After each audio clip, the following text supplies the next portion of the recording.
Bonjour, dans cette vidéo, je vais vous parler de la nouvelle lune, le 13 juin, en Gémeaux. La nouvelle lune, c'est la conjonction entre le soleil et la lune. Donc le principe conscient qui est représenté par le soleil et le principe inconscient, c'est-à-dire la lune.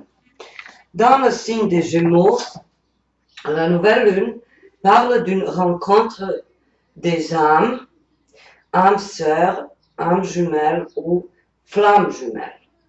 Donc ce n'est pas un mythe. Et je vous conseille à vous tous d'essayer de trouver donc l'âme sœur au niveau amoureux, affectif, etc. Et cette nouvelle lune sera donc très propice. Parce que l'union lune-soleil en astrologie, c'est le mariage, l'union céleste. Donc spirituel à la fois et ensuite physique et charnel. Pourquoi je dis spirituel d'abord? Parce que en Gémeaux, tout est d'abord symbolisé par la parole. C'est le mot, c'est l'échange, c'est la communication, c'est se rapprocher de l'autre en voulant découvrir ses intérêts, ses motivations, ses passions, ses envies, et tout ça se déroule apparemment par la parole. Donc, en Gémeaux, nous sommes tous invités à chercher notre âme sœur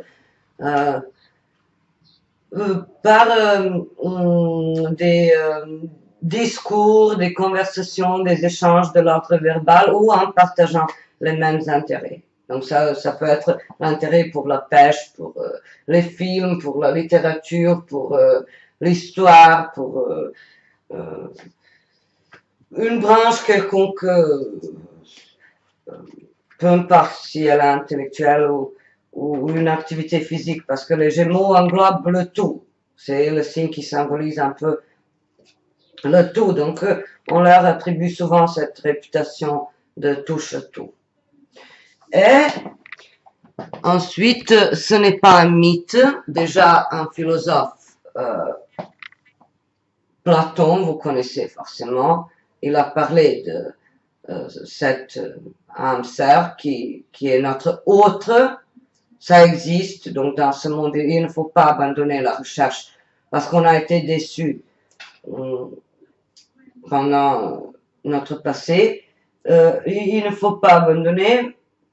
L'âme sœur, ça existe et c'est quelqu'un qui nous comprend et avec qui on peut parler, on peut communiquer. Quelquefois, c'est la communication verbale, quelquefois, c'est partager ses secrets, mais c'est surtout le soutien. C'est donc comme notre jumeau spirituel, une personne qui nous comprend, même sans parler, sans mot dire. Ça existe. Donc ce type de communication existe aussi, et cette fraternité mentale, cette similitude, donc ça peut être donc quelqu'un qui est comme notre miroir, vous savez. Et il faut pas avoir peur de ce miroir, parce que si on voit ses défauts magnifiés et agrandis et multipliés, bon bah c'est ainsi. Donc je voulais surtout donner ma propre vision de cette nouvelle lune. Je ne limite jamais personne, je fais toujours des vidéos sans lire, sans écrire sur le papier quoi que ce soit. Je parle toujours de ma tête parce que j'ai quand même une longue expérience avec la parole et avec les analyses astrologiques en direct et tout ça. Donc, cet autre, symbolisé donc par le Gémeaux, parce que le Gémeaux, c'est toujours deux personnes, deux figures qui sont sur le sigle du signe. C'est donc notre autre, et c'est une personne un peu plus ou moins prédestinée, quoi. Et c'est une seule personne. Mais pour aboutir à ce stade où on arrive à reconnaître qui est cet autre, il faut avoir traversé apparemment des galères, des tunnels et des abîmes. Des abîmes de notre propre conscience où on a confronté des échecs, des déceptions, des trahisons, des illusions et ensuite continuer la recherche. Parce que cet autre, c'est comme un frère, c'est comme notre meilleur ami qui ne nous juge pas, surtout. C'est très important.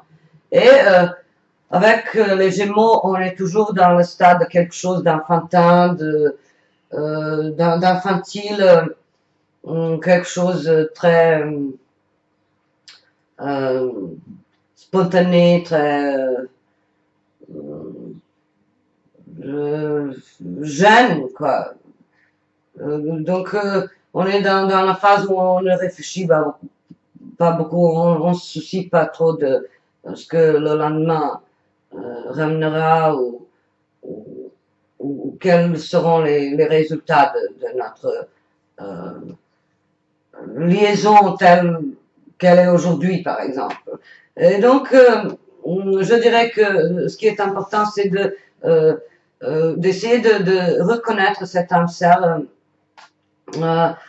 par le non-jugement que cette personne vous porte. Donc, c'est une approche empathique, fraternelle, attentionnée, et surtout, c'est quelqu'un qui éveille l'enfant intérieur en vous. C'est la morale de cette nouvelle. Et en passant, mais c'est autre suite d'un travail qu'on fait sur soi-même. Donc, les autres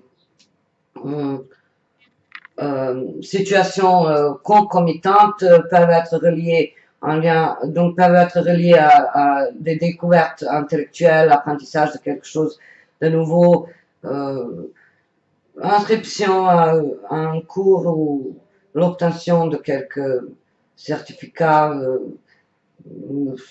commencer à suivre une formation, donc décider d'apprendre quelque chose de nouveau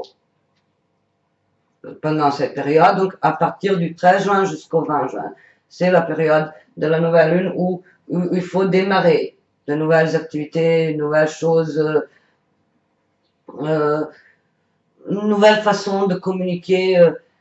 Et donc dans l'étape des Gémeaux, on n'a pas encore développé le jugement, la critique, la rigidité, on est toujours dans un univers ludique, divertissant, immature, où rien ne nous fait peur. Parce que les enfants, ils n'ont pas de scrupules, ils n'ont pas de système, de valeurs imposées par la société, donc ils sont libres de choisir comment ils vont jouer. Et donc, ça peut être une personne dans votre entourage qui vous fait rire, par exemple, qui vous amuse, qui a beaucoup d'humour aussi. Donc voilà, c'est à mon avis le principal de cette nouvelle lune. Ensuite, les autres constellations astrologiques qu'on a en ce moment corroborent cette idée du partage au niveau intellectuel, du partage au niveau de la communication. Mars en Verseau, donc encore un indice de quelque chose de très cérébral. Donc on est sorti de la phase de la possessivité symbolisée par le taureau, de la phase de la jalousie, où l'autre était tantôt notre propriété, tantôt nous voulions forcément devenir la propriété de quelqu'un ou aspirer à un rapport protecteur-protégé. Maintenant, c'est pas le cas. On est dans la sphère d'égalité totale. Voilà. Et on a Uranus en taureau qui également nous invite à sortir de c'est un rapport de couple qui sont très schématisés, très... Ben, c'est comme des unions conventionnels, des mariages arrangés un peu, qui seront brisés, vous savez. Et là, je dirais que le mariage en soi, c'est un, euh, bah, quelque chose qui a quand même une connotation assez contraignante quand même. Parce que c'est la société qui le dicte, c'est la société qui le confirme, qui le signe. Et vous savez, dans un univers spirituel, les lois terrestres ne sont pour rien, n'existent pas tout simplement. Donc tout ça, c'est donc l'ambiance astrologique. Je n'incite personne à commettre des adultères et vivre des relations extra-conjugales, mais je parle tout simplement que le décor astrologique est tel quel.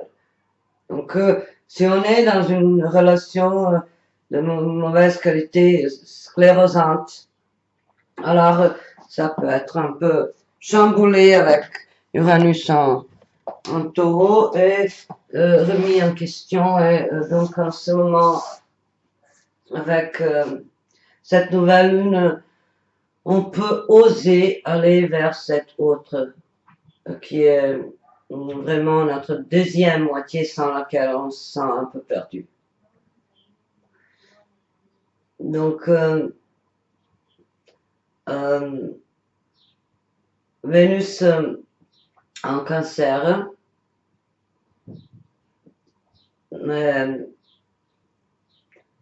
c'est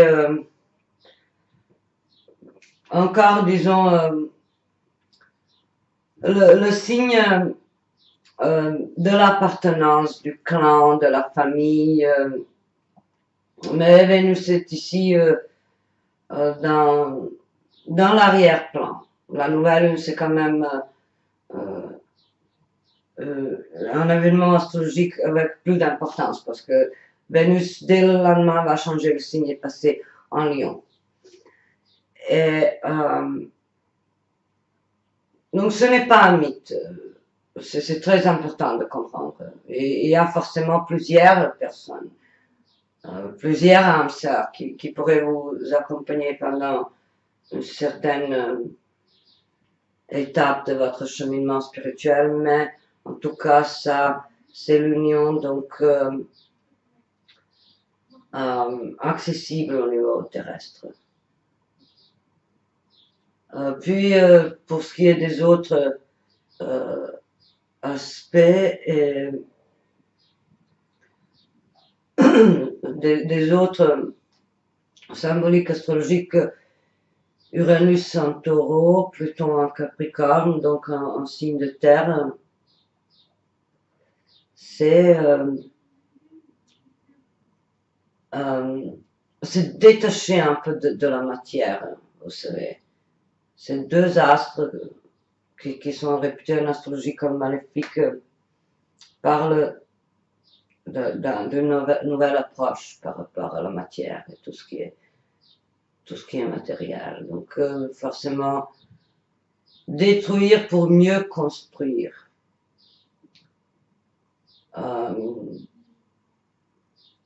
Détruire les bases de quelque chose.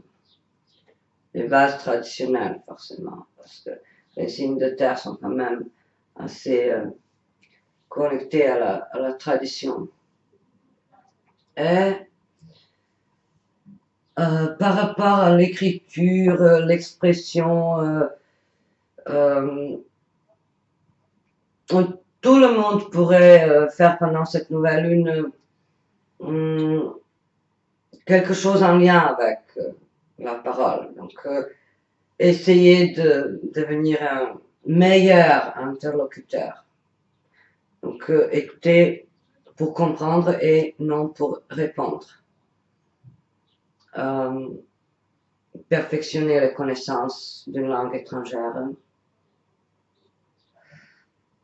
peaufiner sa façon d'écrire ou être particulièrement inspiré à écrire quelque chose. Et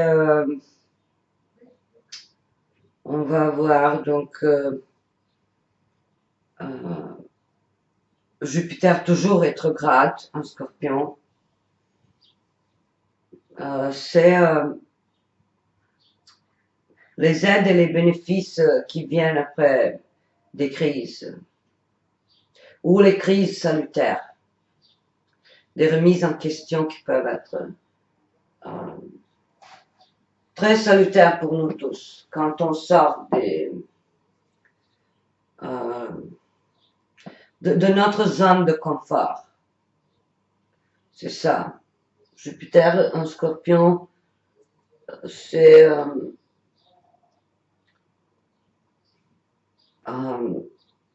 abandonner la sécurité matérielle, spirituelle.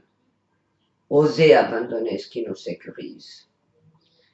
Et ensuite, trouver de nouveaux repères. Et quant à moi, j'ai de très bonnes nouvelles et c'est très très compatible avec cette symbolique des Gémeaux. Donc ce n'est pas le hasard que tout ça se passe quand le Soleil se trouve en Gémeaux, quand on va avoir une nouvelle lune en Gémeaux. Ma deuxième traduction a été acceptée et je suis en attente de la publication du deuxième livre en français. Le titre sera La connaissance et la gestion des émotions du patient, du soignant familial et du personnel médical. Le deuxième livre est également un ouvrage psychologique d'une docteure en psychologie, une italienne qui s'appelle Laura Pedrinelli Carrara, et j'adore coopérer avec elle parce que c'est une personne extrêmement instruite et avec un bon cœur et avec une envie d'aider. Dans ce deuxième livre, il s'agit des émotions comme la colère, la tristesse, les phases de la douleur, des étapes quand on doit pas seulement se confronter à la maladie, mais je dirais que c'est applicable à n'importe quelle situation de crise. Donc on traverse tous des étapes comme le choc initial, comme la colère, le déni, la tristesse, ensuite la phase de la négociation et à la fin la phase de l'acceptation. Et je pense que une fois le livre publié, ça devrait être la lecture obligatoire pour tout le monde qui travaille dans les services comme assistante sociale, infirmiers, aides-soignants, médecins, chirurgiens, dans les centres d'hébergement, d'accueil, tout le monde qui travaille avec les réfugiés, les immigrants, les personnes défavorisées, les sans-abri. Donc, toutes les crises peuvent se gérer avec des enseignements qui sont abordés dans ce livre. Le titre en italien c'est La conoscenza e la gestione delle emozioni del paziente, del caregiver familiare e dell'operatore. Et c'est donc le deuxième et je vais commencer prochainement la traduction du troisième livre qui traite comment affronter donc une maladie et c'est des conseils psychologiques. Bien sûr, ça ne peut chaque fois être une baguette magique pour résoudre les soucis et les maladies incurables, mais ça peut aider énormément à soulager la famille, tout le monde, tout l'entourage, les personnes proches et les médecins et donc tout le monde qui vit des étapes difficiles en lien avec une maladie, mais comme je vous ai déjà dit, on peut utiliser la compréhension de ces émotions quand nous vivons des situations désagréables comme vol d'une voiture, mort d'un animal, séparation douloureuse, divorce, perte d'un être cher. Et voilà, je voulais dire que tout le monde de nos jours se prend pour un gourou, alors que la science officielle ne devrait jamais être remplacée par des conseils des énergumènes qui se prennent pour des gourous et des dieux ou je sais pas quoi. Voilà, c'est pour ça que je vous parlerai encore de ce livre. J'attends avec impatience la sortie et cette fois j'ai vraiment donné un maximum et j'ai fait une traduction absolument parfaite parce que j'ai cherché quelquefois pendant des heures pour un seul mot. Par exemple, le mot en italien c'était istituzionalizzazione. Si je mettais institutionnalisation en français, ça en était un peu restrictif. Et donc, j'ai cherché si je dois mettre mise en charge, prise en charge médicale, tout ça. Puis, pour les anglicismes comme holding, j'ai trouvé des expressions merveilleuses en phase avec l'esprit de la langue française, comme mettre quelqu'un sous son aile, protéger. Donc c'est l'approche à la fois empathique, attentive et protectrice, mais sans étouffer quelqu'un par sa présence. Puis d'autres, il y a eu des expressions comme ça qui m'ont donné, qui étaient vraiment dur mais à la fin, je suis hyper contente. Ça aussi, c'est un lien avec les Gémeaux et la parole et l'expression et l'amélioration de nos performances orales et écrites. Et il n'est jamais trop tard, c'est la pratique qui fait le maître et pas un savoir inné. Donc voilà, pour ces traductions, pour la dernière traduction, j'ai passé quelquefois des heures à chercher le bon mot. Alors que je savais ce que c'est, je n'avais même pas besoin de fouiller dans le dictionnaire, mais je voulais donner un maximum au niveau du style et au niveau de la compréhension et de la clarté de la langue française. Parce que ce qui n'est pas clair n'est pas français. Donc, n'hésitez pas à voyager, communiquer, sortir, échanger, se confier à quelqu'un. C'est ça la symbolique de cette nouvelle lune en Gémeaux. Moi, donc, pendant la nouvelle lune, je vais commencer la traduction du 3e livre. Et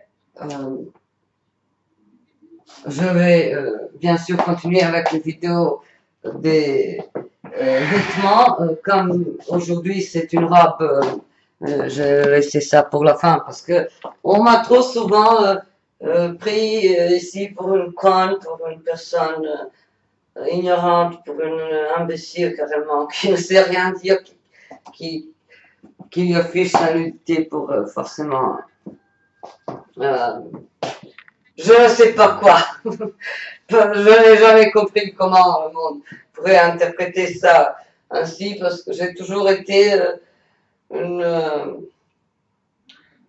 personne qui apprenait tout le temps.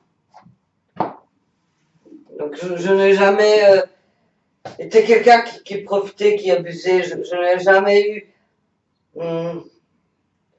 ni l'envie, ni l'idée comment ça se fait, comment on fait pour abuser de quelqu'un. Pour moi, c'est un univers imaginaire, fantastique. Je ne sais pas comment ça se fait. Donc, voilà. Je fais mes vidéos avec passion comme je fais la traduction avec la passion.